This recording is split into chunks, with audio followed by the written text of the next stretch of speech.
The book of Genesis chapter 38.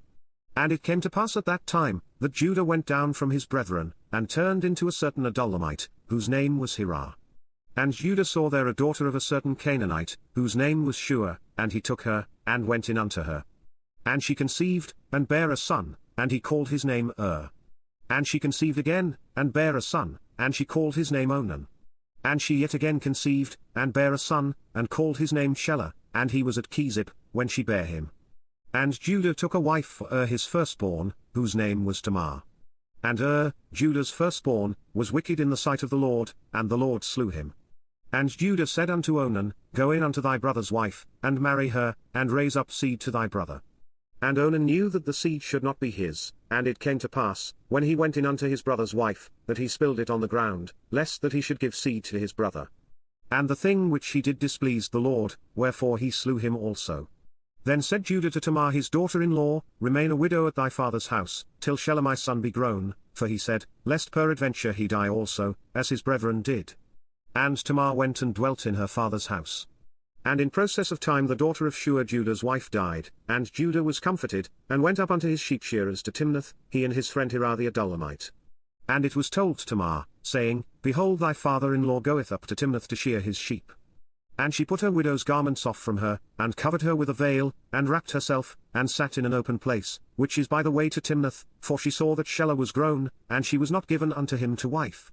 When Judah saw her, he thought her to be an harlot, because she had covered her face. And he turned unto her by the way, and said, Go to, I pray thee, let me come in unto thee. For he knew not that she was his daughter-in-law, and she said, What wilt thou give me, that thou mayest come in unto me? And he said, I will send thee a kid from the flock. And she said, Wilt thou give me a pledge, till thou send it? And he said, What pledge shall I give thee?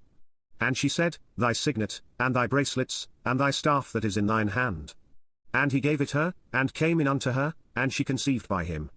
And she arose, and went away, and laid by her veil from her, and put on the garments of her widowhood. And Judah sent the kid by the hand of his friend the Adullamite, to receive his pledge from the woman's hand, but he found her not. Then he asked the men of that place, saying, Where is the harlot, that was openly by the wayside? And they said, There was no harlot in this place. And he returned to Judah, and said, I cannot find her, and also the men of the place said, that there was no harlot in this place. And Judah said, Let her take it to her, lest we be shamed. Behold, I sent this kid, and thou hast not found her. And it came to pass about 3 months after, that it was told Judah, saying, Tamar thy daughter-in-law hath played the harlot, and also, behold, she is with child by whoredom. And Judah said, Bring her forth, and let her be burnt. When she was brought forth, she sent to her father-in-law, saying, By the man, whose these are, am I with child? And she said, Discern, I pray thee, whose are these, the signet, and bracelets, and staff. And Judah acknowledged them, and said, She hath been more righteous than I, because that I gave her not to Shelah my son. And he knew her again no more. And it came to pass in the time of her travail, that, behold, twins were in her womb. And it came to pass, when she travailed, that the one put out his hand, and the midwife took and bound upon his hand a scarlet thread, saying, This came out first. And it came to pass, as he drew back his hand, that, behold, his brother came out, and she said, How hast thou broken forth? This breach be upon thee, therefore his name was called Pharez.